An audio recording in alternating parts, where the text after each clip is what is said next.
a vida aqui. Se exalta-se a crisola e não alcança em Cristo seu real valor. A escola dominical sessões excelentes, o santo livro aberto em nossas mãos, aprendemos de Jesus, de grandes frutos e eras memoráveis, lição sublimes vimos aprender, lições escritas, almas impagáveis, que moldam nossas vidas com poder, moldam nossas vidas com poder. A escola, pois, dominical, irmãos, celeste luz, o santo livro aberto em nossas mãos, aprendemos de Jesus. O Mestre ensina, está presente Cristo, que luz e da vida plena traz. O seu ensino igual jamais foi visto, tesouros mostra de alegria e paz, tesouros mostra de alegria e paz. A escola, pois, dominical, irmãos, recebe celeste luz, o santo livro aberto em nossas mãos, aprendamos de Jesus. Universal, bendita escola esta, que os seus alunos, milhões, na qual o estudo é verdadeira festa, que empolga crianças, jovens e anciões, que empolga crianças, jovens e anciões. A escola, pois, dominical, irmãos, recebe celeste luz, o santo livro aberto em nossas mãos, aprendamos em Jesus. Poder sentar. Situação vídeo sobre a história da escola dominical. Não sei se vocês sabem, a escola dominical tem uma história e ela tem essa história tem a ver com a igreja metodista, principalmente aqui no Brasil. Então, vamos assistir o vídeo. Eu vi, né? É narrado, eu vi uma história.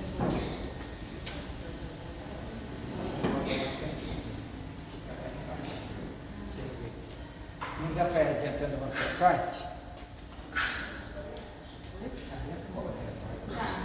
Bom, então enquanto você vê ali, eu vou ler para os irmãos o Salmo 119. O Salmo 119 é o maior capítulo que tem na Bíblia, né? E eu quero ler com vocês uma parte só, né? Alguns versículos. É o Salmo 119, no versículo 96.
hoje da escola dominical, e ele fala da palavra.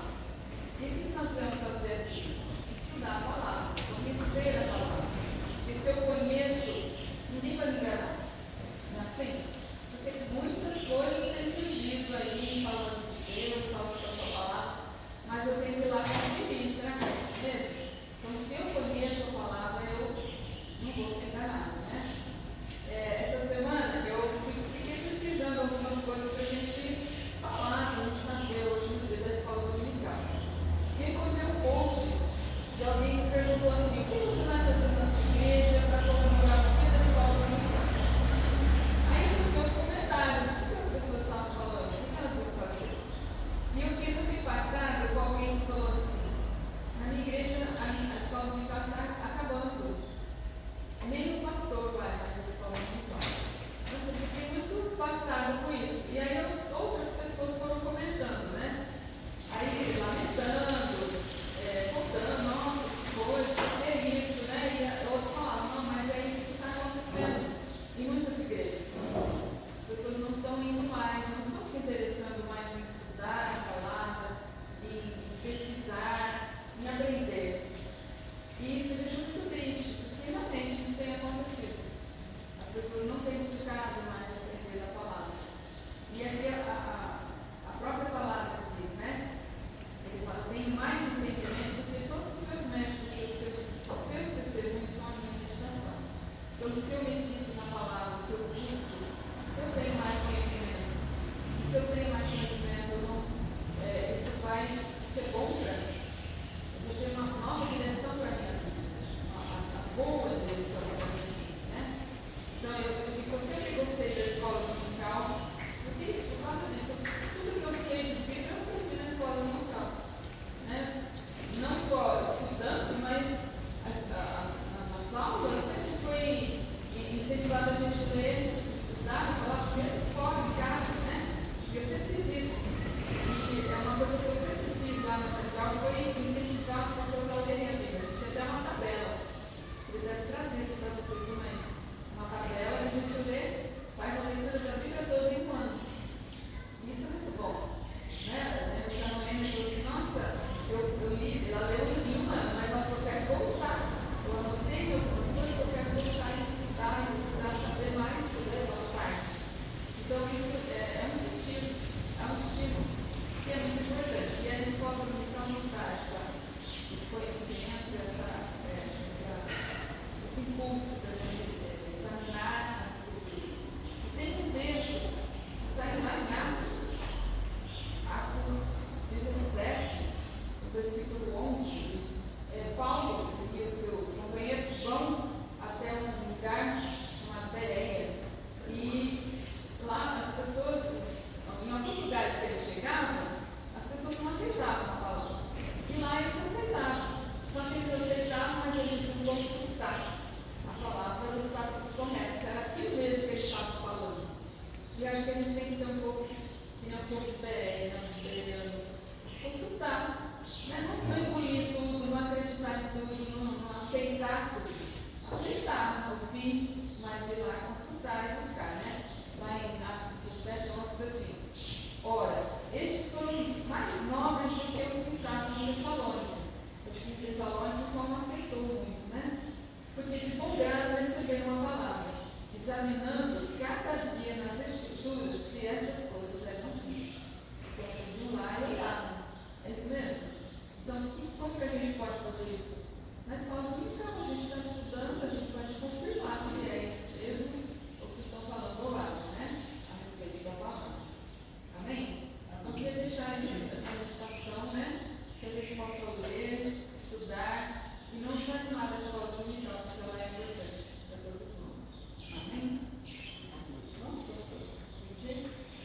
Mas a gente passa no final. Não, eu acho que o Cleber tem mais condições. Quando o Festa aparecer aqui, subiu, já está tudo pronto, só para focar. Tem um jeito de sequência.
1738.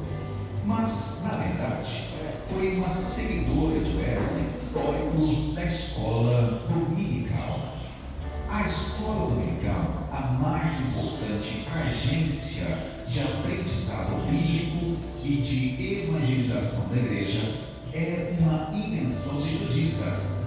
Nos primórdios do surgimento da escola dominical, sabemos que John Wesley havia começado um trabalho especial de ensino bíblico para crianças em sua missão na Geórgia, Estados Unidos, entre 1736 e 1738.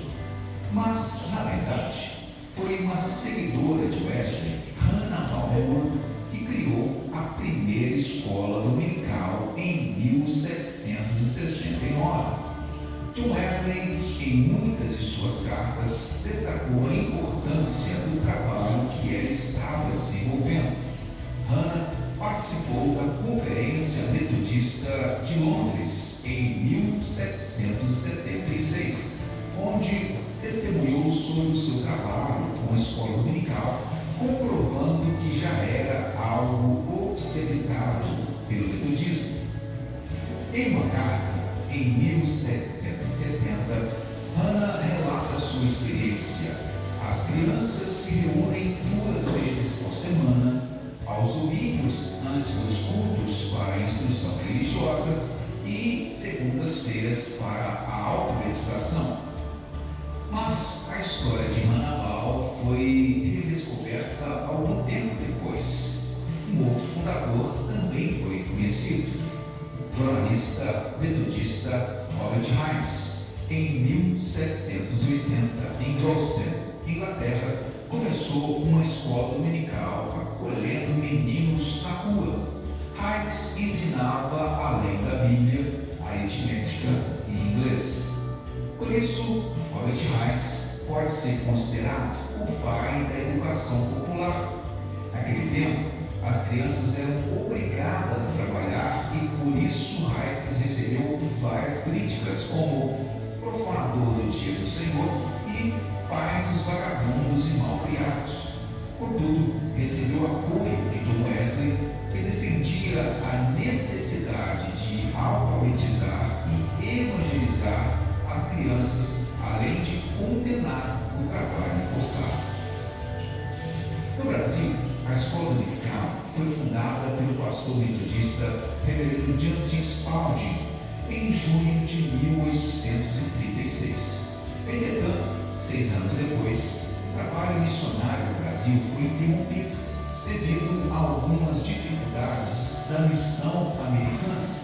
Mas uma mulher chamada Mary Walker permaneceu firme até o retorno da missão metodista em 1867, quando a escola dominical continuou.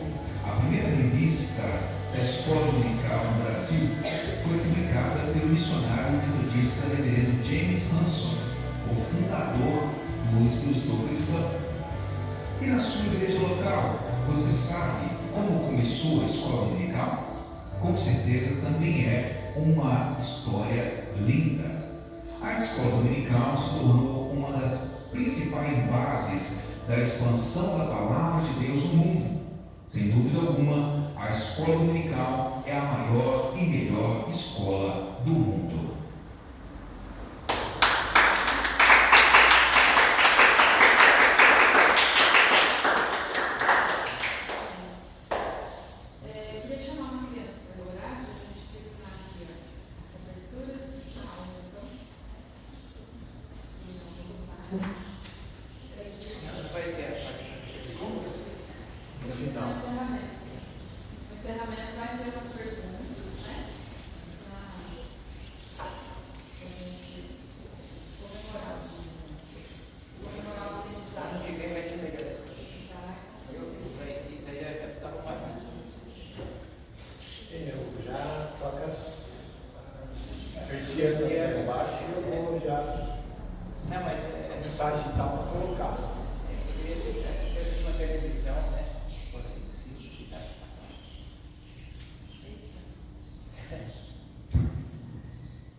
Amém.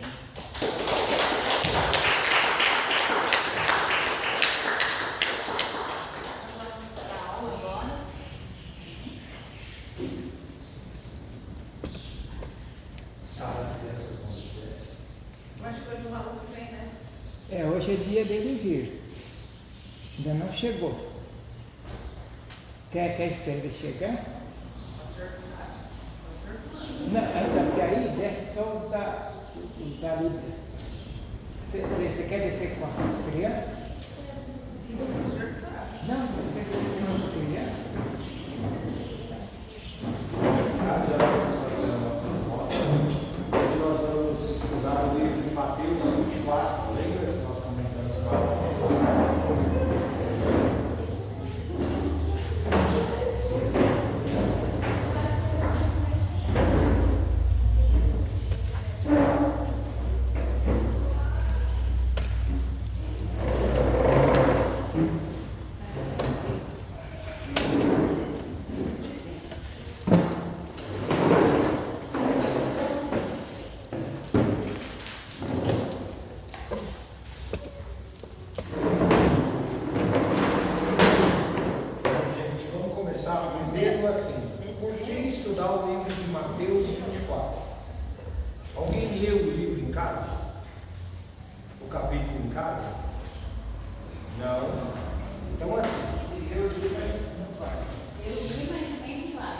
Jesus fala sobre esse texto. Então, Daniel prediz, como nós vimos na aula passada, lembra daquele mapa, aquela tabelinha que eu passei para vocês com as datas da contagem dos anos? Aonde é que termina a contagem, começa a contagem dos 70 anos? Lembra do mapazinho? Quando Jesus é crucificado. Na morte de Jesus começa a contagem dos 70 anos. Tá certo? Preditos por Daniel. Tudo bem? E Jesus vai falar sobre isso aqui nesse capítulo de Mateus 24. Vamos começar lendo então o capítulo. Diz assim: assim que Jesus saiu do templo, em seguida, adiante, os discípulos se aproximaram dele e chamaram sua atenção para os edifícios do templo. Mas ele lhes respondeu: vocês veem tudo isso? Eu lhes digo que eles serão totalmente destruídos, nenhuma só pedra ficará de pé. Quando ele estava assentado no Monte das Oliveiras, os discípulos se dirigiram a ele. Diga-nos, perguntaram eles, quando acontecerão estas coisas e qual será o sinal da sua vinda e de que os tempos dos fins está determinado? Jesus respondeu: cuidado, não deixe ninguém nos enganar, porque muitos virão em meu nome, dizendo, sou Messias, e desviarão a muitos. Vocês ouvirão rumores de guerra por perto e notícias de guerras distantes. Cuidado para que não se amedrontem. Tais coisas devem acontecer, mas o fim ainda está por vir. Porque povos lutarão uns contra os outros, nações lutarão umas contra as outras. Haverá fomes e terremotos em várias partes do mundo. Tudo isso, entretanto, é o princípio das dores de parto. Nesse tempo, vocês serão presos, punidos e condenados à morte, e todos os povos os odiarão por minha causa. Nesse tempo, muitos serão enlaçados pela traição e odiarão uns aos outros. Versículo 11. Aparecerão vários falsos profetas e enganarão muitas pessoas, e o amor de muito esfriará por causa do crescente distanciamento da lei. Mas quem suportar até o fim será libertado. E as boas novas a respeito do reino serão anunciadas em todo o mundo como testemunho a todos os gentios, então virá o fim. Então, quando virem a abominação devastadora predita pelo profeta Daniel no lugar sagrado, que o leitor entenda a alusão, será o tempo para quem estiver em Judá fugir para os montes. Se alguém estiver no telhado, não deve descer para juntar os seus pertences da casa. Se alguém estiver no campo, não volte para pegar o seu casaco. Que tempo terrível será para as grávidas e as lactantes. Orem para que a fuga de vocês não aconteça no inverno e nem no sábado, porque haverá dificuldades enormes quanto nunca houve desde o princípio do mundo até agora, e nunca mais acontecerá algo parecido com isso. De fato, se a duração desse período não estivesse sido limitada, ninguém sobreviveria. Mas, por causa dos escolhidos, sua duração será limitada.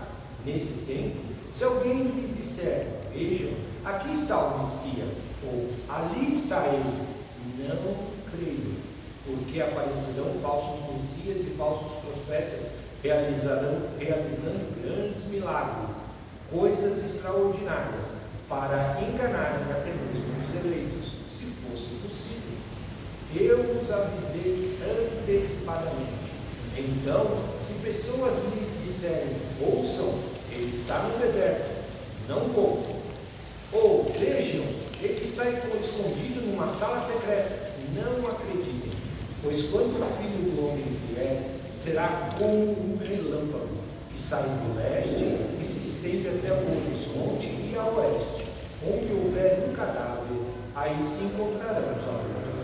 Imediatamente após essas dificuldades, aqueles tempos, o sol escurecerá, a lua não mais brilhará, as estrelas cairão do céu e os poderes celestes serão abalados. Então o sinal do Filho do Homem aparecerá no céu. Todas as tribos da terra se lamentarão e verão o Filho do Homem vindo nas nuvens do céu, com grande poder e glória. Ele enviará seus anjos com grande som de chofar, e eles reunirão o povo eleito dos quatro ventos, de uma da extremidade do céu à outra. Que a figueira lhes ensine uma lição. Quando os ramos brotam e as folhas aparecem, vocês sabem que o verão está próximo. Da mesma forma, quando virem todas estas coisas, saberão que o tempo está próximo, às portas. Eu lhes digo que este povo não passará antes que todas estas coisas aconteçam. O céu e a terra passarão, mas as minhas palavras jamais passarão. 36. Quanto ao dia e a hora, ninguém sabe, nem os anjos do céu, nem o Filho, apenas o Pai. Porque a vinda do Filho do Homem será como ocorreu nos dias de Noé. Nos dias antes do dilúvio, o povo vivia comendo e bebendo, casando-se e dando-se em casamento, até o dia em que Noé entrou na arca, e eles não perceberam nada, até que veio o dilúvio e arrastou a todos. Será exatamente dessa forma quando o Filho do Homem vier. 2 homens estarão no campo, um será levado e outro será deixado. 2 mulheres estarão moendo trigo, uma será levada e a outra será deixada. Portanto, fiquem alertas, porque não sabem o dia e nem a hora que o Senhor virá. Mas entendam isso: se o dono da casa soubesse a que hora da noite o ladrão viria, ele ficaria acordado e não deixaria a casa ser arrombada. 44. Portanto, vocês também precisam sempre estar prontos, porque o Filho do Homem virá em uma hora em que não o esperam. Quem é o escravo fiel e sensato, a quem seu senhor encarrega da sua casa para lhes dar alimento no tempo apropriado? Tudo irá bem ao escravo se ele for encontrado fazendo o seu trabalho quando o seu senhor vier. Sim, garanto-lhes que ele o encarregará de tudo que possui. Mas se o escravo for mau e disser a si mesmo: meu senhor está demorando, e começar a bater nos seus conservos e a gastar o tempo comendo e bebendo com bêbados, então o Senhor virá em um dia em que o escravo não o espera, em uma hora que ele não sabe, e ele o cortará em dois, e não lhe dará lugar com os hipócritas, onde as pessoas lamentarão e rangerão os dentes.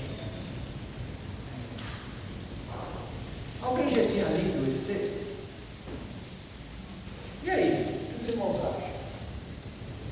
Bom, Jesus, nós estamos estudando ele hoje, porque Jesus fala dele. Jesus fala do capítulo 9 de Daniel, que nós lemos lá atrás. Vamos fazer um contexto aqui, de como é isso daqui?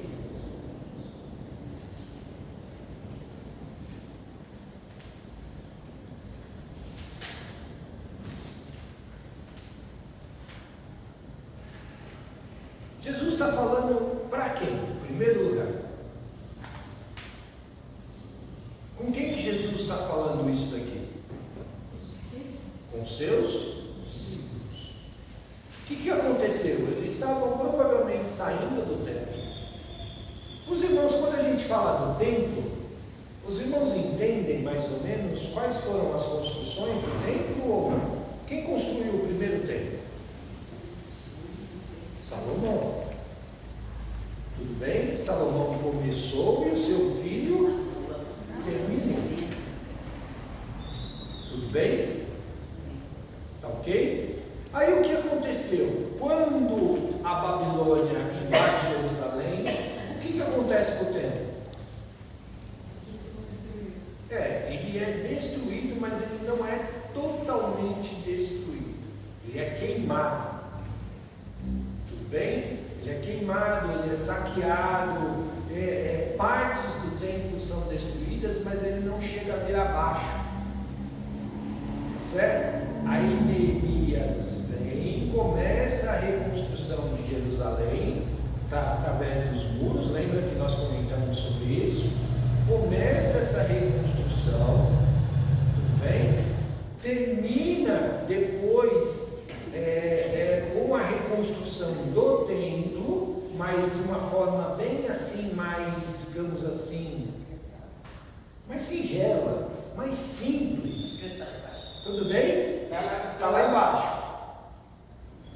Mais singela, mais simples, mais sem aquele glamour todo. Tá ok? E aí o que acontece? Vem Herodes. O Império Romano destitui os medos e os persas, conquistam toda aquela região e vem Herodes.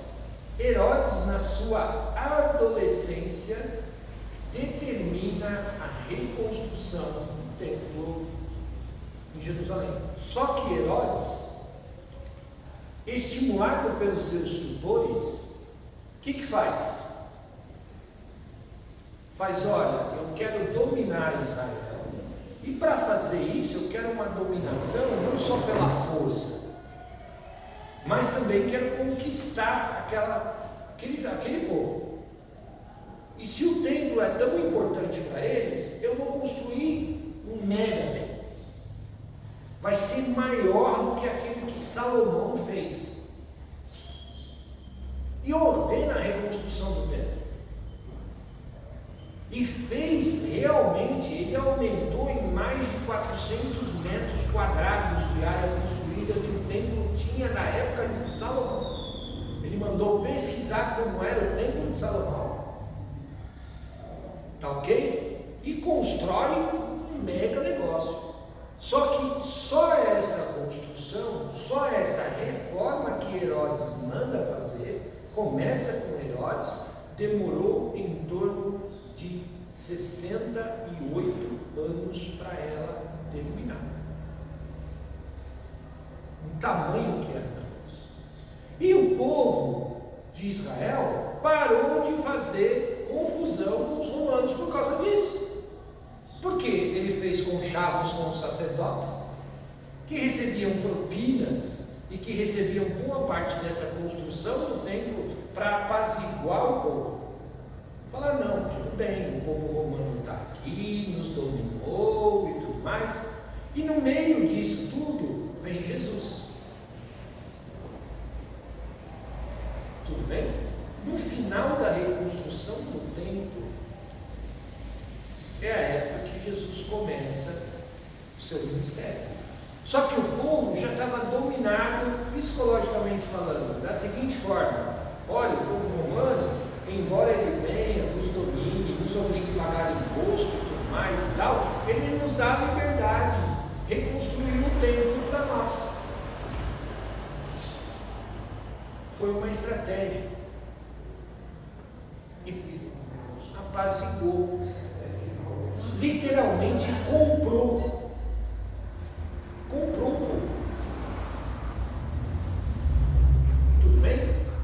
Tá certo? Deu para se ambientar nesse período de Jesus e sobre a história da reconstrução do templo. Então, quando Herodes termina aquela construção, ele é considerada o segundo templo. Por isso que eles falam que a glória do segundo templo era maior do que a glória do primeiro. Tudo bem? Porque... E aí o que aconteceu? Jesus saindo do templo, os discípulos começam a observar todas aquelas construções que ainda estavam em andamento, aquelas coisas todas e tudo mais e tal. Salomão constrói o templo com detalhes em ouro. Herodes constrói o templo com paredes inteiras de ouro. Tudo bem? Não era só detalhes. Ele construía, levantava as paredes inteiras de ouro. Para ninguém pôr defeito. E para que todo mundo obedecesse ele sem nem pestanejar. Tudo bem?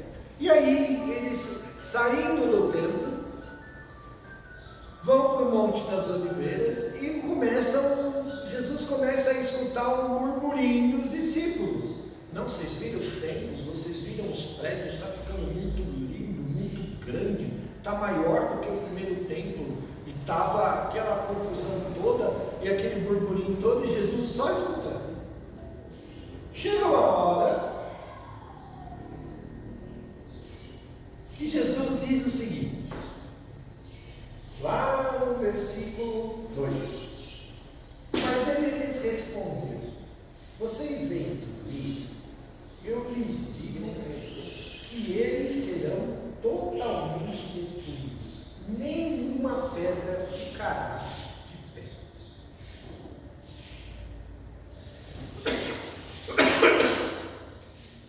Moral da história: o burburinho dos discípulos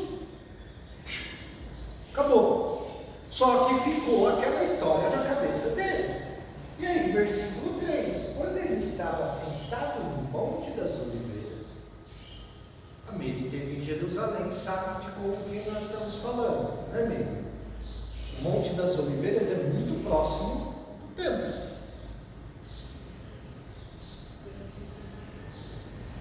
É bem pertinho mesmo. Embora a subida do Monte das Oliveiras não seja mole, não, tem vários degrauzinhos lá, né? Hoje tem os degrauzinhos, naquela época não tinha. Tá ok? Mas até você chegar lá em cima é uma caminhadinha boa.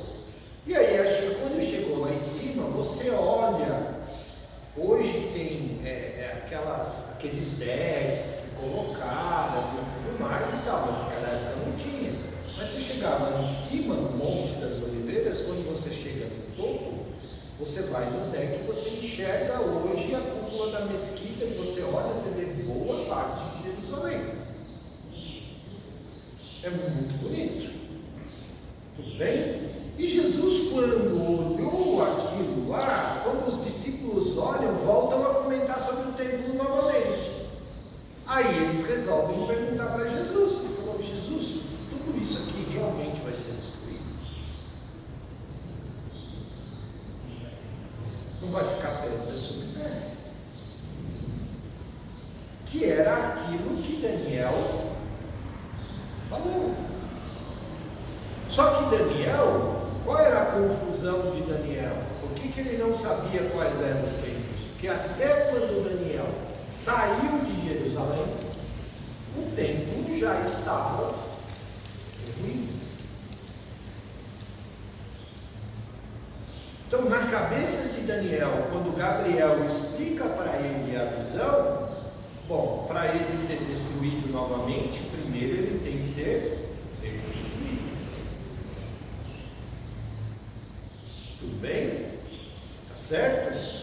E aí o que aconteceu? Porque a realidade de Daniel no capítulo 9 era que o templo já tinha sido arrasado. Dessa mesma forma, não. Porque Jesus diz, não vai sobrar pedra sobre pedra. E até então, os judeus conheciam a história do templo como assim? E os discípulos devem ter ficado estarrecidos.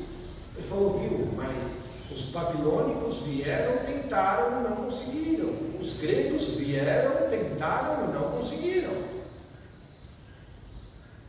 Ele já foi destruído algumas vezes, mas todas as vezes a construção sempre ficou. Nunca foi arrasado totalmente. Só que Jesus sabia já o que iria acontecer. Que foi aquela coisa que nós falamos lá no capítulo 9, 70 anos depois da morte de Jesus, entra um sujeito lá em Israel, quem lembra o nome dele? Nós falamos na aula passada, Antíoco IV. Entra em Israel, sacrifica primeiro no templo lá.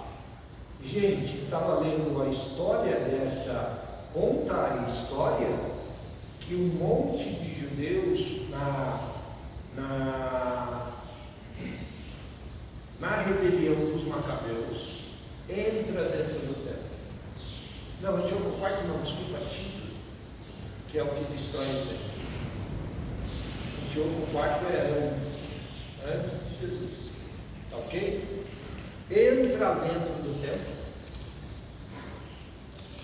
Eles se refugiam dentro do templo porque eles falam, aqui é de difícil acesso.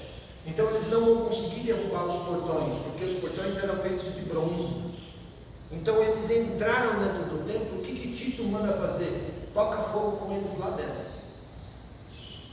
Eles tinham colocado todas as mulheres e as crianças dentro do templo, dentro de um dos cômodos do templo, para que elas sobrevivessem. E ele fala assim, toca fogo lá, com eles lá dentro.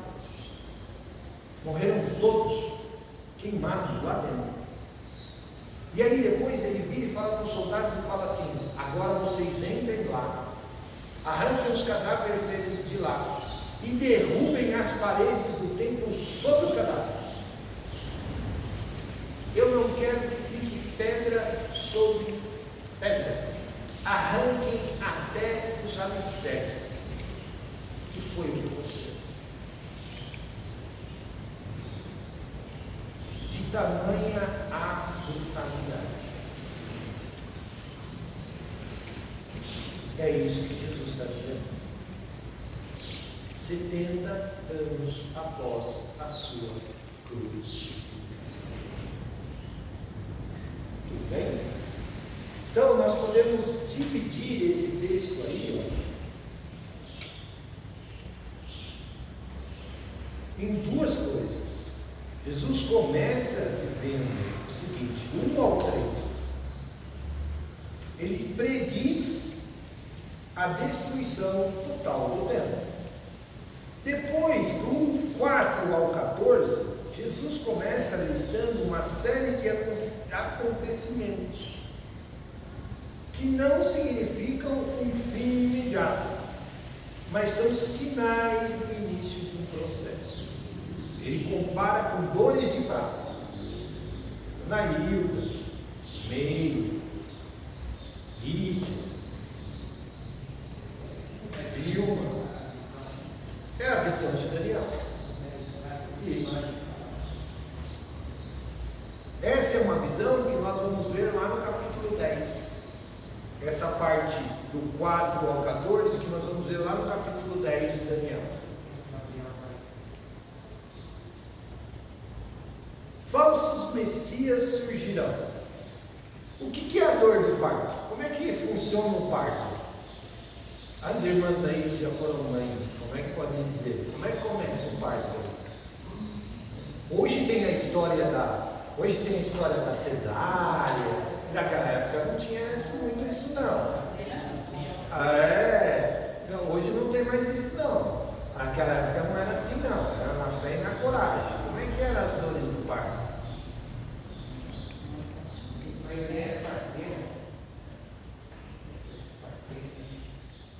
Como é que funcionava isso? Nem no hospital era as parteiras. Não veio. Ó, a minha mãe, eu nasci no dia 7 de setembro, quase nasci no dia 8. Mas a minha mãe foi para o hospital porque rompeu a bolsa às 8 horas da manhã. Sabe que horas eu fui nascer? Às 15 para meia-noite.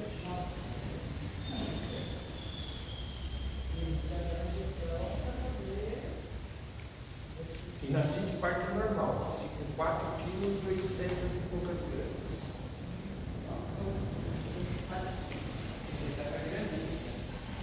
Eu queria viver lá dentro. Então assim, é complicado. Por quê? Porque minha mãe começou a ter essas dores do parto de manhã. Chegou uma hora que o médico virou e falou assim, viu? Olha, a última tentativa, a senhora faz força aí, a gente vai fazer um fórceps, tá ok? Ou ele sai agora, ou nós vamos fazer uma cesárea e acabou. Estou já cansado. Entendeu? Então, pleno feriadão e o sujeito resolve não nascer. Então, nós vamos arrancar ele daí, chutar a bunda dele de dentro de qualquer jeito. E dói. Entendeu? Então, mas tiraram e eu nasci. Né? Então, as dores do parto começam.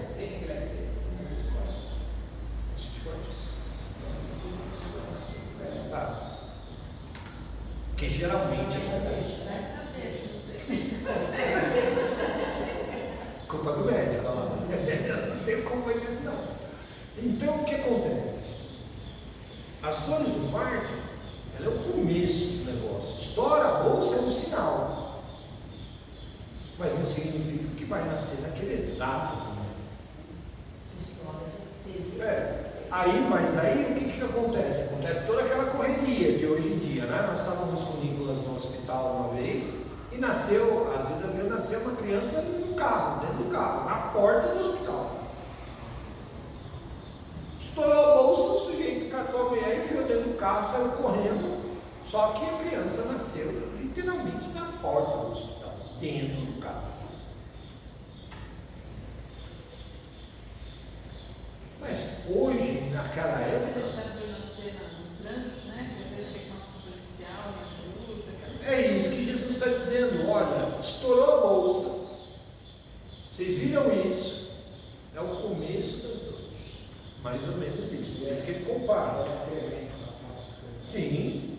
Falso Messias, falsas pessoas se passando por Cristo enganarão a muitos. E Paulo já ele fala na frente, né, que fortíssimos dores de parto, pelo povo, a mulher do povo, assim, dói muito.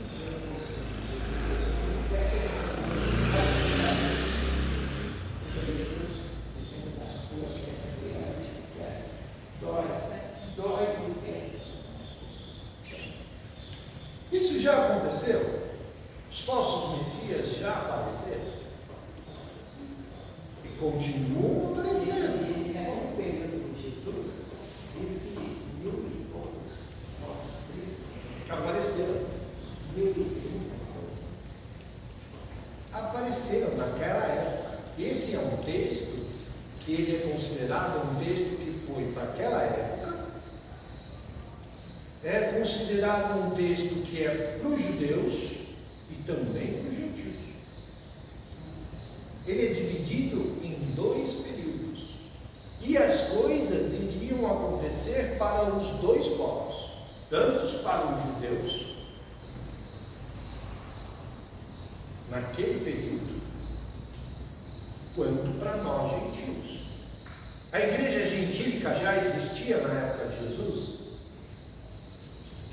Não. Ela começa a existir, a igreja gentílica começa a existir depois da derramada do Espírito Santo, depois de Pentecostes. Depois, com Paulo, que o Evangelho começa a se expandir para o resto do mundo. Paulo é o marco dessa história. Tudo bem? Então Jesus está dizendo isso aqui para os seus discípulos. Porém, Jesus cita a igreja dos gentios. Quando o Evangelho atingir também os gentios. Tudo bem? Tá certo? Nos reis antigamente, em todos, tinham sempre igual como hoje os presidentes de cada país. Isso, era mais ou menos assim. Os seus governadores antigamente eram os reis, ou os imperadores, que era o caso de Roma. Roma tinha os reis e os imperadores, e o imperador. Por que não tem Deus, só tem a rainha lá e os filhos dela? Porque naquela época existia muito assim, se casavam por conchavo. Hoje cada país decide que sistema que quer. Nós temos um sistema presidencialista. Tem um país que quando tem primeiro-ministro, tem um sistema. E tem Parlamentar. Parlamentarismo. E tem o sistema que é o monarquia, tem imperialista, tem imperador, no Japão, entendeu? Então cada país decide o seu sistema. Embora, por exemplo, o Japão tenha o seu. Não faz tanto tempo para votar se fosse parlamentarista ou presidencialista. E ganhou o presidencialismo. Até hoje é assim. Mas poderia. Então tem o presidente e tem o primeiro-ministro. Israel é assim. Tem o primeiro-ministro que manda mais do que o presidente. Entendeu? Mas Israel é assim. O Reino Unido, por exemplo, tem uma monarquia e tem um sistema parlamentar. E por eles terem um sistema monarquia e parlamentarismo, eles têm o rei Charles e vocês têm o primeiro-ministro. O primeiro-ministro é a figura central do país, mas eles não têm um presidente. Que é o caso, por exemplo, que acontece na Espanha, a mesma coisa. Eles têm um rei, a Espanha tem um rei, tem um primeiro-ministro. E tem um parlamento que toma conta do país. O rei é simplesmente uma figura, o rei e a rainha são simplesmente figuras simbólicas. Tudo bem? Agora, se no Brasil acontecesse isso, nós teríamos um primeiro-ministro e nós teríamos um presidente. O Brasil já teve. Já teve? Inclusive existe a família real até hoje, né? Mas decidiu o seguinte, os países mais antigos já tinham toda essa monarquia, ainda existe. Mas é simplesmente simbólico. Tá ok? Por exemplo, no Japão, o imperador não apita nada, absolutamente nada. Mas ele é uma figura que está lá. Tudo bem? É autoridade. Guerras e rumores de guerra. Naquela época existia muito. Para eles isso é normal. Isso em Israel, guerra até hoje é normal. Tudo bem? Tá certo? Tanto é que você conversar com os meus primos que moram lá, é batata. Às vezes você está conversando com eles, ó, tá tocando a sirene aqui, desculpa, rapa fora. Quando volta, termina o negócio, volta como se nada tivesse acontecido. Coordenação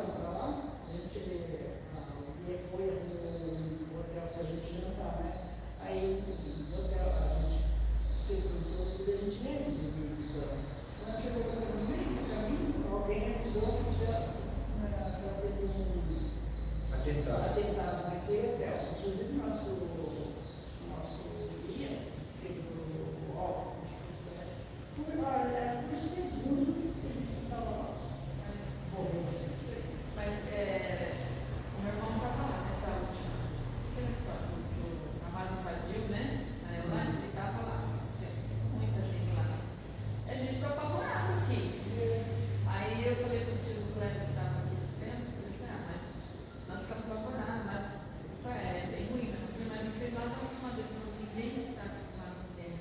Por mais que você veja o governo, ninguém está acostumado com guerra. Então, assim, Não, porque é o dia a dia deles, tá? Mas isso daqui está acontecendo hoje. toda vez que toca. Nós estamos falando, nós vivemos no Brasil. Nós vivemos no Brasil. A nossa realidade não é uma realidade de guerras.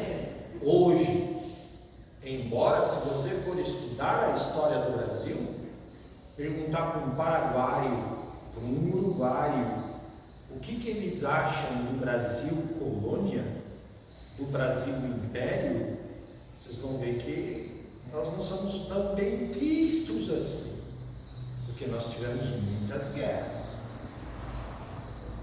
O povo brasileiro é um povo pacífico hoje, mas antigamente não era assim, não. Mas nós estamos vivendo essa realidade de guerras e rumores de guerra perto e longe. Jesus fala perto de vocês e longe de vocês. Por isso que falam que o texto de Mateus 24 é um texto para aquela época e é um texto para nós hoje. Nós estamos vivendo ele hoje. Daniel. Sim. E aí? Então, o que acontece no Brasil hoje, essas coisas, não é. Pode ser, se você for verificar, por exemplo, principalmente Rio de Janeiro, eles vivem num sistema de guerra praticamente todos os dias. Mas nós temos rumores de guerra próximos de nós, aqui no Brasil. Nós temos uma Venezuela, nós temos um Panamá com a Venezuela com os Estados Unidos, nós temos uma Colômbia com a Guiana Francesa, tá ok? Então, existem rumores de guerra acontecendo próximos de nós. Brasil. Aqui, Argentina, próximos de nós. E isso, então assim, e as Malvinas voltou novamente a Argentina e encheu o saco para a Inglaterra. Deixa eu fazer uma pergunta. Você acha que o Brasil, se chegar a ter uma guerra no Brasil,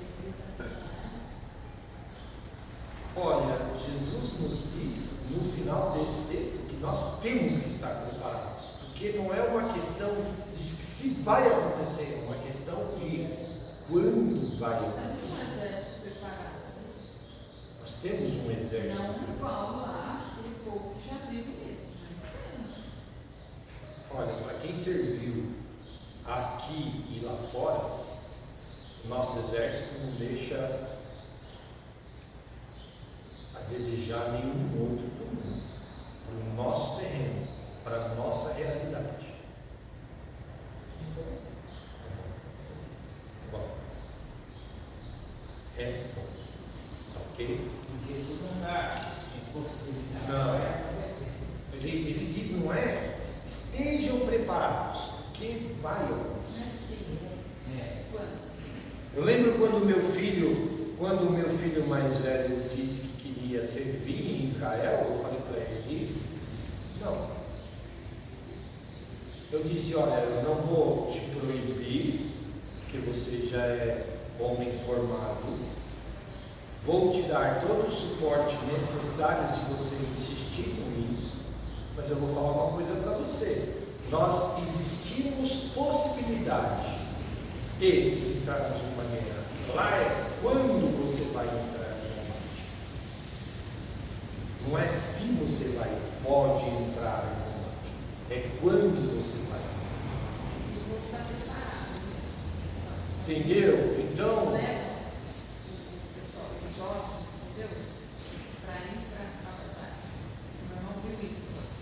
Então, assim, essa é uma realidade que nós estamos vivendo hoje. Outro ponto que Jesus fala do 4 ao 14, fomes e terremotos, desastres naturais com escassez se tornando cada vez mais frequente. Nós estamos vivendo isso hoje?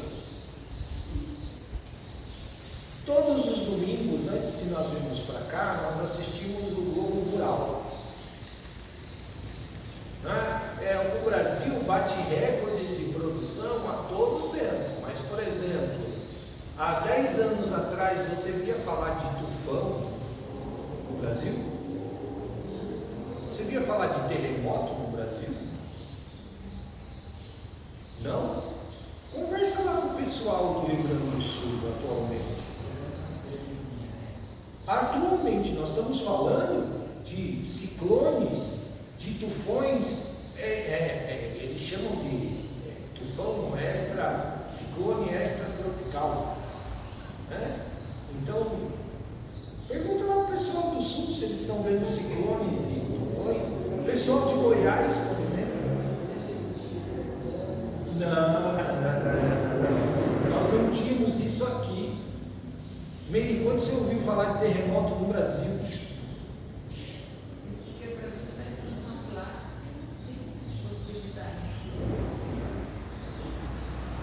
Tá ok? Tem algumas profecias de Apocalipse que diz que uma eifa de farinha, ou seja, uma medida de farinha, que era uma medida vendida que dava para uma família se sustentar por uma semana. Tudo bem? Uma efa de farinha será vendida ao preço do trabalho de um mês do trabalhador. Ou seja, aquilo que ele teria de pagar por um mês de sustento para a família dele, ele iria consumir em uma semana, embora existisse fartura no campo. O que nós estamos vivendo hoje dentro do nosso país, gente? O país bate recordes com todas as dificuldades que nós estamos passando, com todo o problema climático que nós estamos passando. Nós temos, por exemplo, recorde de produção agrícola todo santo ano. E para esse ano está previsto mais uma vez quebra de recorde. Tudo bem? Só que você vai no supermercado, o que acontece no supermercado? Nós somos beneficiados com esses recordes? Ou é só eu que cada semana que eu vou no supermercado o negócio está trazendo menos coisa, mais caro? É isso que nós estamos vivendo. O preço da farinha, ou seja, o preço da alimentação, o preço do sustento, embora exista fartura no campo, está se tornando cada vez mais caro. Tudo bem? E isso traz fome e miséria.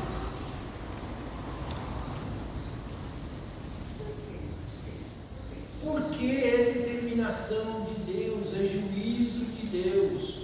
O homem ia pagar, ia chegar uma hora que Deus, e é isso uma das coisas que a gente tem falado, principalmente no Dorcas, chega uma hora que Deus vira e fala assim: basta, teve tempo. Lembra que nós comentamos na aula passada? A igreja tem perdido muito. Deus é amor, Deus é carinho e tudo mais. Lembra da pergunta que eu fiz para vocês? Deus faz justiça? Faz. Opa! Se não faz, chega uma hora que Deus diz: basta, a hora de vocês pagarem a conta. A lei da semeadura é para todo mundo. O homem colhe aquilo que ele planta. Ele tem plantado há décadas destruição de algo que Deus fez com todo carinho, entregou na mão dele e disse: eu fiz isso daqui para vocês, tomem conta. O homem está muito distante de Deus, muito longe. As autoridades dos países estão longe de Deus. Gente, e isso faz o que quer, e isso muitas vezes usando o nome de Deus. Nosso Congresso Nacional, por exemplo, aprovou uma tal de lei da impunidade, lei da blindagem, né? Fez uma blindagem que eles podem pintar e bordar e não vão responder. Está escondido atrás. E você olha a bancada evangélica, não teve um da bancada evangélica que votou contra. Todos eles votaram a favor. Bancada evangélica. Todos são pastores. Foram coniventes com isso. E nós não podemos achar que Deus vai continuar assistindo isso inerte.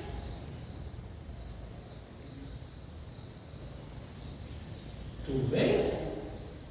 Tá certo? Perseguições. Cristãos sendo perseguidos. Isso acontece hoje em dia?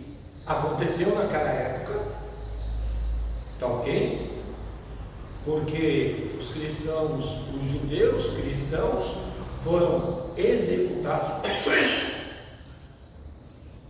nos coliseus da vida, foram entregues a morrer na mão de assassinos, ou de morrer na mão de leões, serem devorados por leões, destroçados por animais, publicamente falando, naquela época. Ok? Prova disso, Paulo, Pedro, João foi frito vivo, gente, e não morreu. Tudo bem? Foi colocado num tonel de óleo quente, lá na ilha de Patmos. Mas aconteceu que nem Paulo sai de lá, fala: vamos ver o frango frito agora. Mergulhou ele lá e daqui a pouco puxa ele de volta. Achou que estava morto. São salvos. Tudo bem? Mas eles eram perseguidos e mortos naquela época. Então aquilo aconteceu. E hoje em dia o cristão é perseguido? Aqui no país ele é perseguido ou não?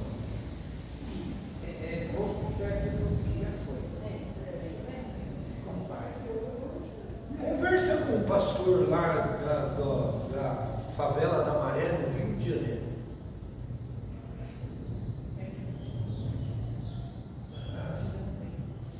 A gente não vê, mas o nosso país tem.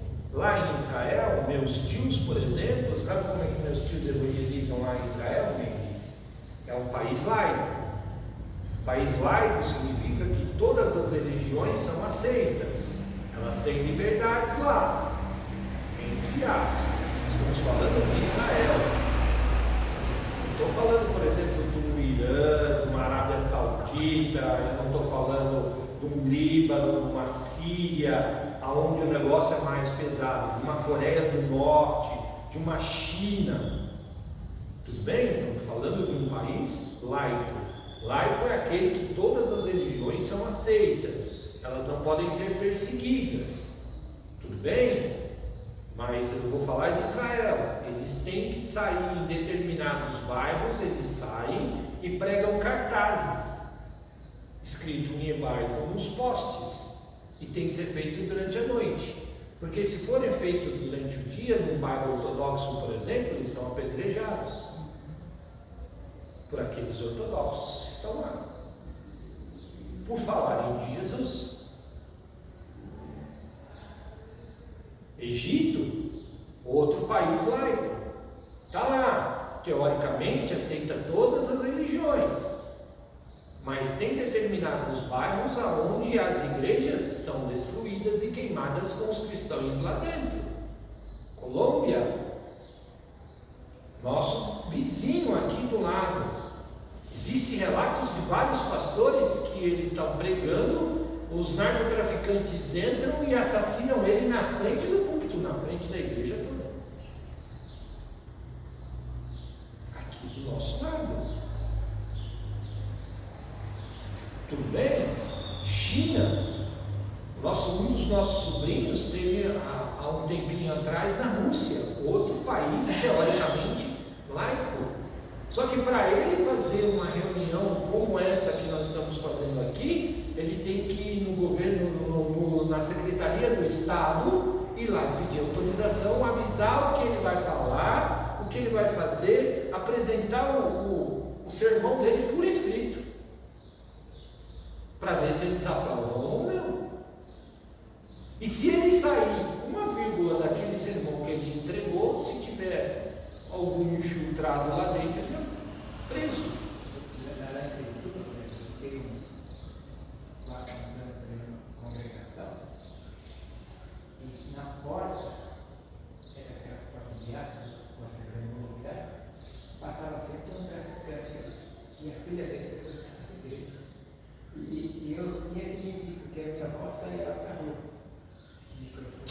medir as palavras. Tem até saber as horas que ele passava. Isso é uma perseguição? É uma perseguição. É um tipo de perseguição.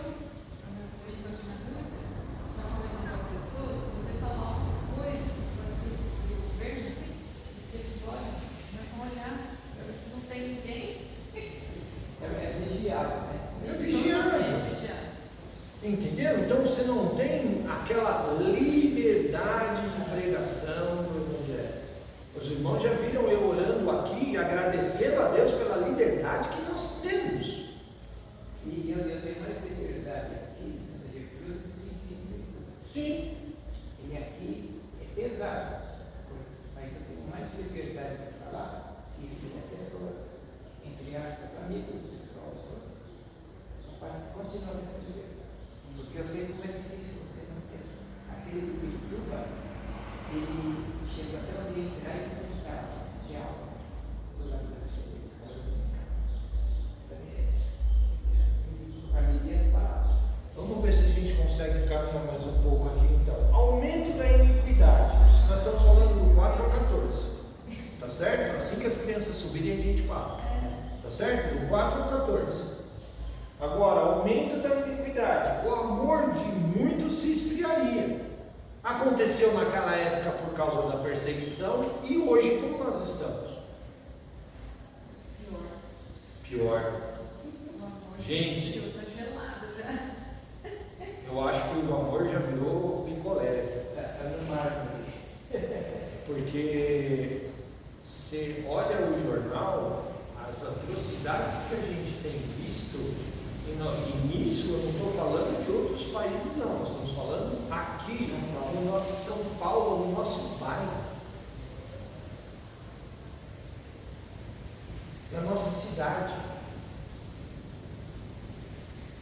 Um atropela o outro no meio da rua, não para o carro, não tem as manhas de parar no carro. Nós vimos esses dias um caso de um acidente, um carro bate ali na 9 de julho, capotou um outro carro, o cara vai lá, desce do carro, olha, vê o sujeito lá e montou dentro do carro dele e sumiu. O outro atira num gari que está fazendo o serviço dele, mata o cara, vai para a academia. Como se nada tivesse acontecido. Marido matando mulher e indo para o bar. Filho matando pais. Qual é o reflexo disso? O amor de muitos se esfriou. Vou usar de novo o exemplo do nosso Congresso. Bota uma lei, está pouco se lixando com a população. Para a votação de coisas que bem do céu novo, pode voltar coisas. Porque pensa em si próprio.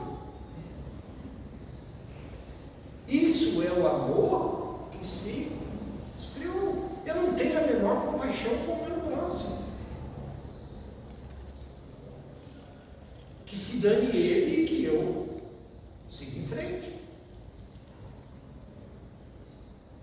E o amor das pessoas para com quem? Para com o Evangelho. Para com a igreja. Por quê? Porque a igreja é lugar do quê? De comunhão. Agora, quando o amor se esfria, quando eu penso em mim mesmo, para que eu vou viver em comunhão com o outro? Olha aí, internet. Eu não preciso sair de casa para mais para nada. Eu não preciso conviver com as outras pessoas. Convivo com ela por aqui. A minha comunhão está com isso aqui. Não está com o meu próximo. Não sente cheiro, não sente. É fácil. É fácil. Vai num restaurante, observa a mesa nos restaurantes. Não se fala.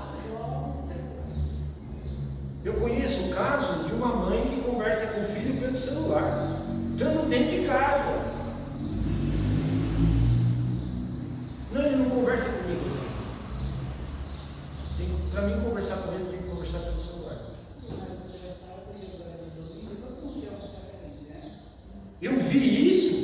a pessoa é almoçando na casa dela, daqui a pouco ela vira e fala assim, deixa eu falar com meu filho aqui. Eu falei, viu, mãe, ele está ali, sentado ali no sofá da sala.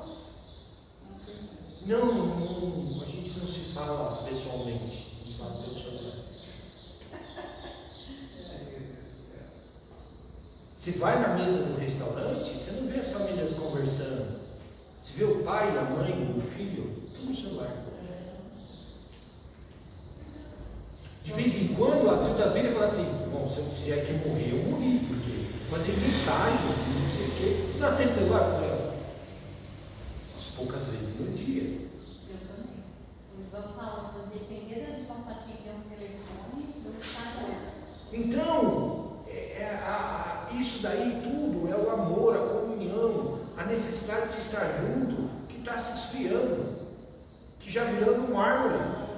Eu falo porque Já esfriou. se eu fosse um ladrão dentro do trem, quando você entra, você só vê o povo. Passa um ladrão assim. E o amor em relação. Assim, vai sair pela outra porta. E o amor em relação a Deus e à igreja, idem. O amor à palavra, idem.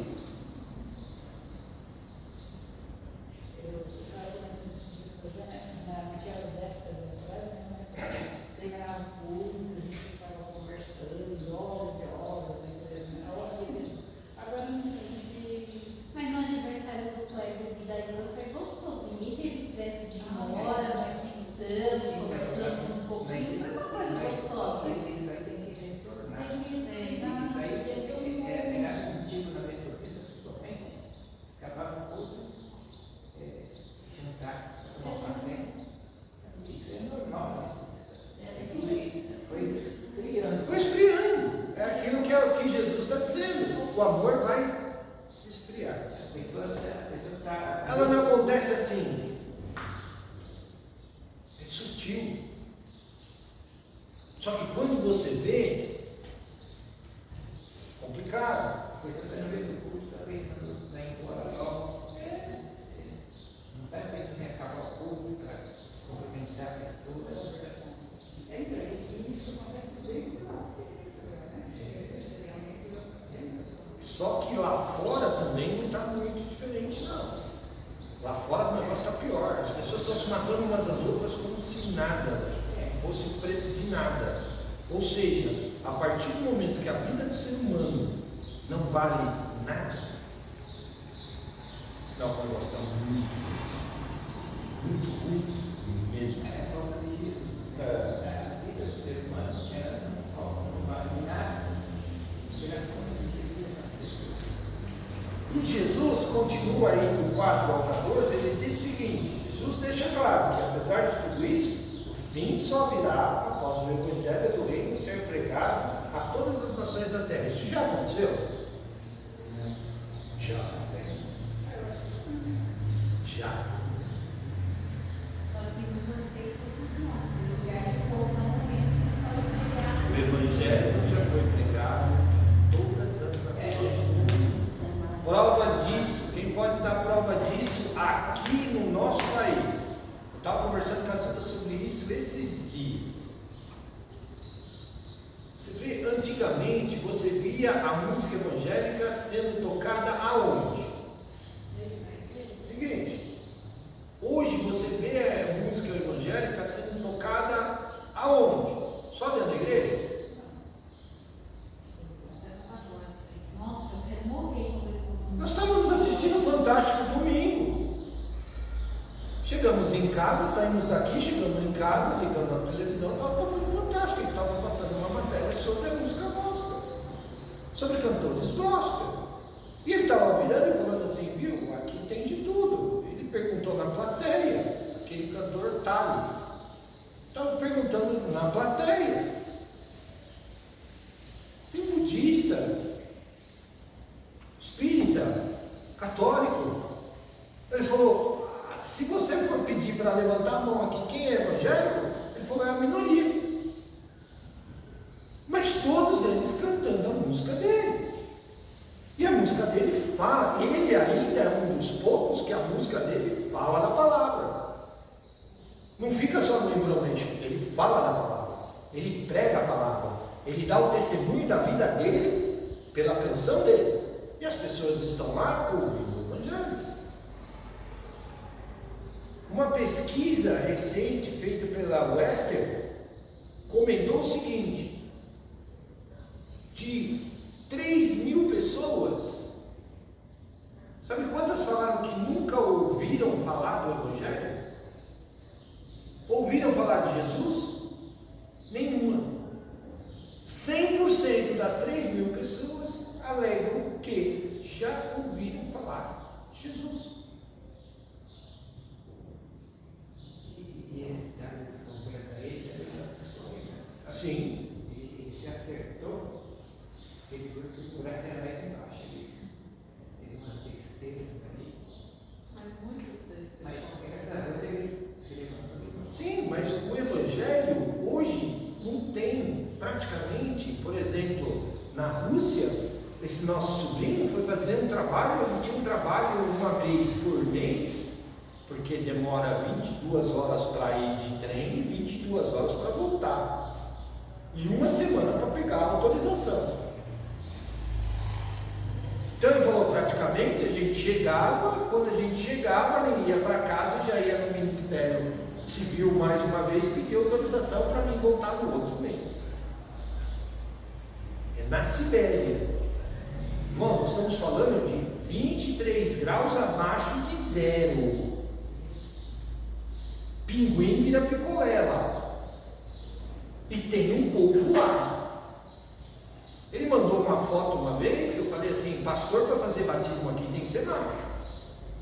E tem que ter certeza da salvação. Porque o pastor entra, para ele entrar no rio, ele vai andando assim pelo gelo, vai lá, pega uma picareta, quebra o gelo, entra lá dentro daquele rio congelado, canta um hino, chama o sujeito que vai ser batizado, que faz o mesmo caminho que ele, que entra na água, ele tira a profissão de fé do sujeito lá dentro da água e batiza o sujeito lá.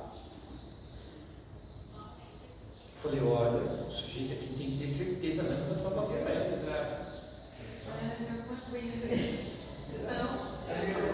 É que corre o risco da aguinha chegar no bloquinho de gelo na orelha dele lá. Então, certo? Então tá. Então só vamos falar sobre isso daí.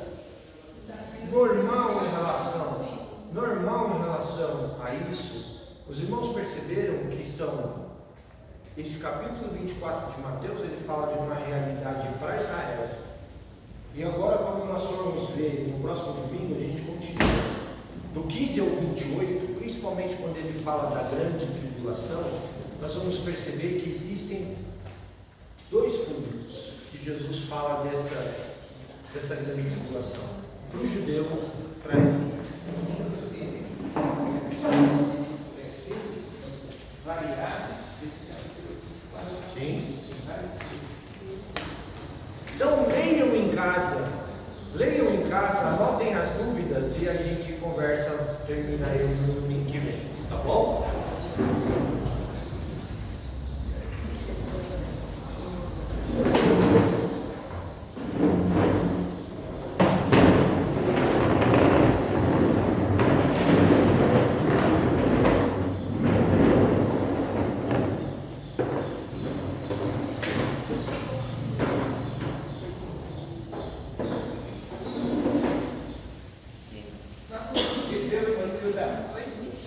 Se você achou uma ideia casual, como é que vai ser esse domingo à noite? Da igreja escura? Talvez até antes da palavra. Sabe? Aí vai dar escuta para as pessoas. Vamos isso é o nosso encerramento, então. Como eu falei na semana passada, eu preparei umas perguntas, né, para a gente ver como é que nós estamos, testar nosso conhecimento. As crianças não estudam. Da palavra. É verdade, né? Nossa, Você tem que participar.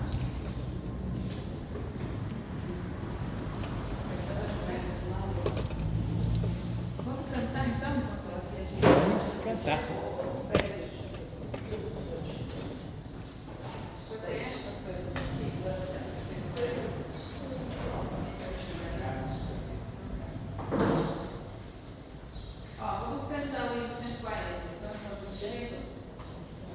Dia 140. 140.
Palavra da vida.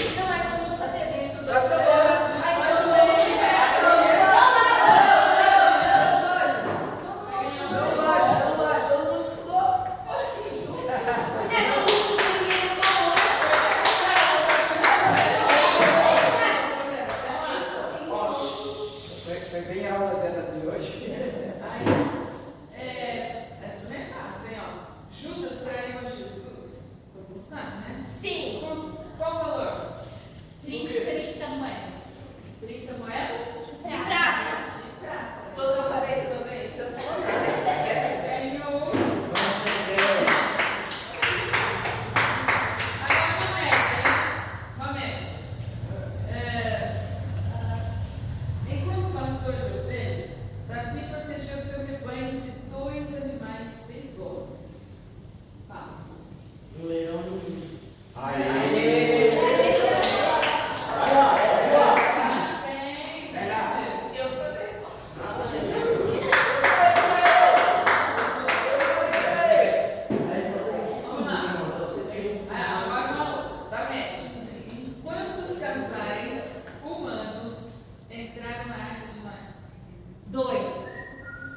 funcionou.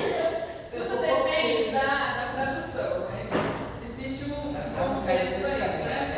Era no Velho Testamento. É no Antigo Testamento. Mas Gente, Não. isso só aparece depois do novo profecia. Começa com não.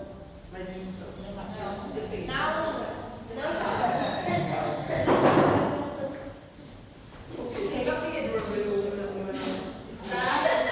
Tem Jó, Olha lá, ó. Quem achar primeiro é.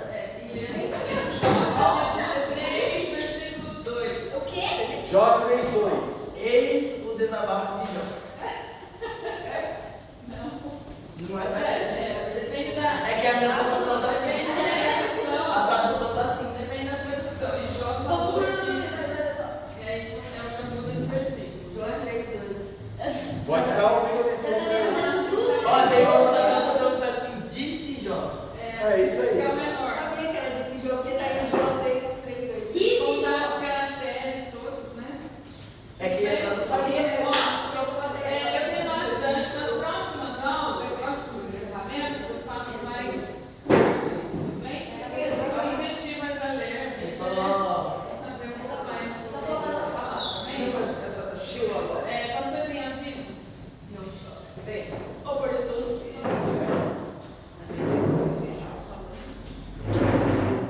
É aquele Olha, Presta atenção. Ó, tem que disse. deixa eu. Alô? Eu queria que vocês me ouvissem, que é muito importante. Primeiro, hoje muda às 17 horas, 5 horas da tarde, né? Então eu quero ver se eu consigo mudar a placa. Se conseguir mudar, ainda vou contar com o meu amigo que me ajuda. A empresa que fez, eles são muito grandes, isso é coisinha. Não querem fazer. A gente já chamei eles, já fui lá na porta. A gente manda fazer um adesivo e cola por cima. Eu queria falar da nossa aula dominical hoje, no dia da escola dominical. Eu assisto algumas aulas dominicais do Hernandes Dias Lopes, da igreja de Pinheiros. Eu assisto na semana, assisto para eu ganhar. E eu preciso assistir. Agora eu estou tendo tempo de assistir. Tá? E eu vejo a aula do Kleber, e também vejo a Sara aqui para baixo, porque ela deve ter. A Sara já acordou de madrugada, não conseguiu dormir, e estudou só com 42, veio aqui toda voando, sabe? E é muito importante o preparo da escola dominical, é muito importante. Eu antes estava assistindo o Hernandes Dias Lopes, porque era eu que tinha que fazer aqui, e eu precisava de substância, coisa forte.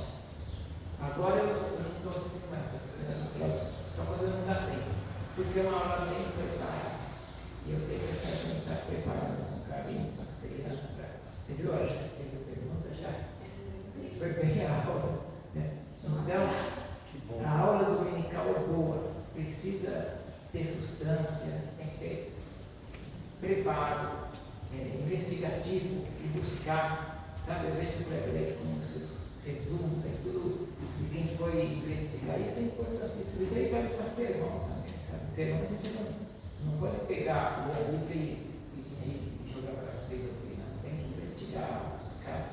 E eu vejo que tem sustento, sabe? Na aula de Kleber, eu precisava assistir a aula, preciso assistir. Então, eu sei que essa também prepara, e vocês não percam a escola dominical, porque está sendo. A igreja que eu desejo aqui, Deus fez no meu coração, é uma igreja forte na escola dominical e na palavra, e no louvor. É uma igreja forte, e uma igreja que tenha crianças, juvenis, jovens, idosos, adultos, idosos, tenha todos. Hoje está bonitinho, ó. Você vê desde criança, não me dá de colinha é aqui do lado, né? Né? Então, mas é assim, a igreja está assim, e crescer assim, essa crescer desse jeito que está crescendo, tá? Mas eu queria nesse dia de escola dominical, esse testemunho, não perca a escola dominical. Olha, eu nunca perdi a escola dominical, foi o melhor lugar para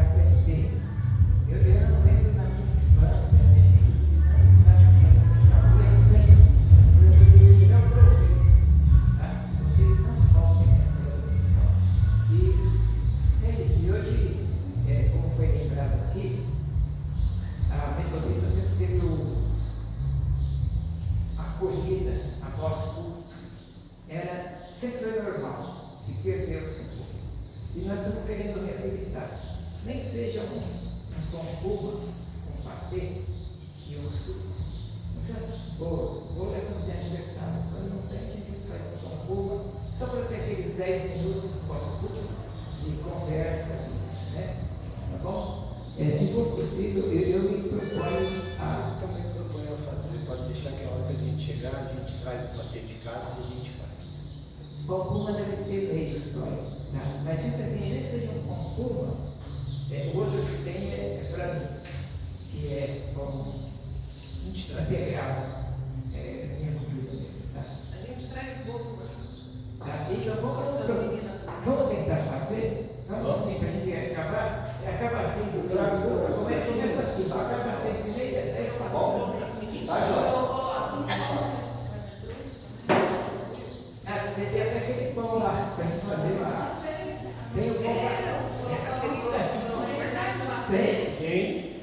Tá bom. Então, é isso. Muito obrigado. Não sei se as crianças querem apresentar alguma coisa. Vocês aprenderam hoje maravilhas. Ó, depois eu vou te fazer um convite. Agora em outubro vai ter lá na Central a noite do pijama. Eu já ia convidar vocês, né? Então já vão pensando, vai ser dia 11. Vai ser lá na Chácara da Noêmia. Acho que vocês já foram lá. Sim, vai ser lá. E estão convidados. Já vão pensando aí. E a gente começa no sábado, no fim da tarde. E dorme lá e volta no domingo. Então vão pensando. Volta para a escola dominical? Fica lá. Então, Não, acho fica que lá. esse Na momento verdade, vai ser a lá. escola dominical vai ser lá. Faz a escola dominical lá, né? É. Isso. Tá legal. Legal. Legal. Vocês topam? Ó, tem uma uma tal de. Estão rolando uma tal de baladinha gospel. E eu lembro das crianças, dia 11 e 12. Dia 12 de outubro, dia das crianças. Só para que as crianças não queiram a nova baladinha. Ah, levem seus pijamas porque vai ter desfile Tem de pijama. pijamas, umas brincadeiras. E leva o material para nadar também, né? Depois, durante o dia. Amém? Ó, deixa eu encerrar então, vamos orar para encerrar. Eu vou distribuir uma negocinho do dia da semana, amém? Ó, 3 da tarde, mais ou menos, sai de lá. Isso. Beleza? Quem sabe a gente almoça lá, não sei como vai ser ainda, mas a gente vai falando. Nem fez um almoço, vai fazer.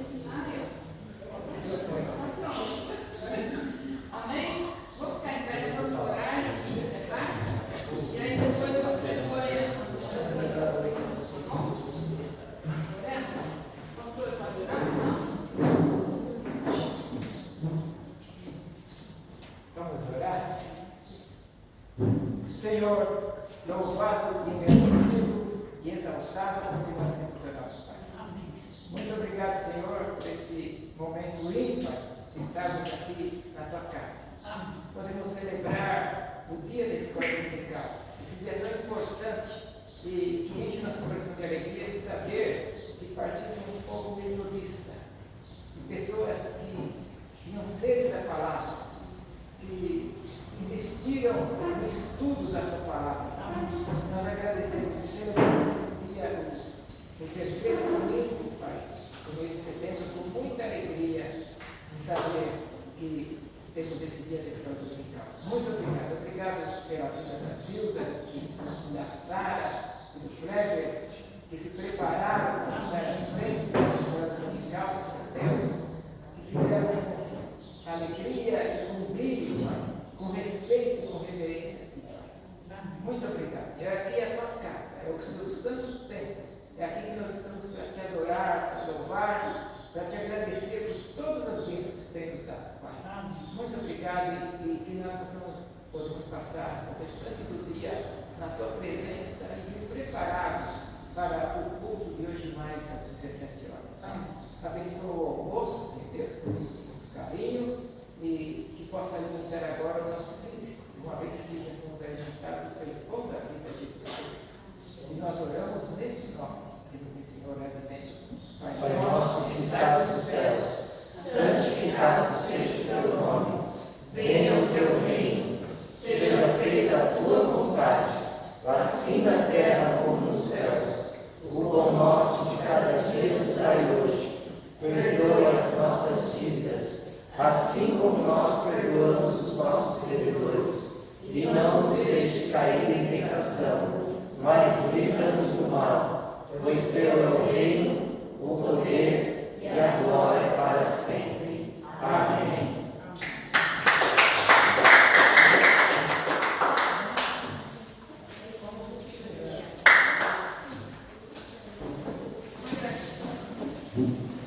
A lembrancinha, hein? Olha a lembrancinha.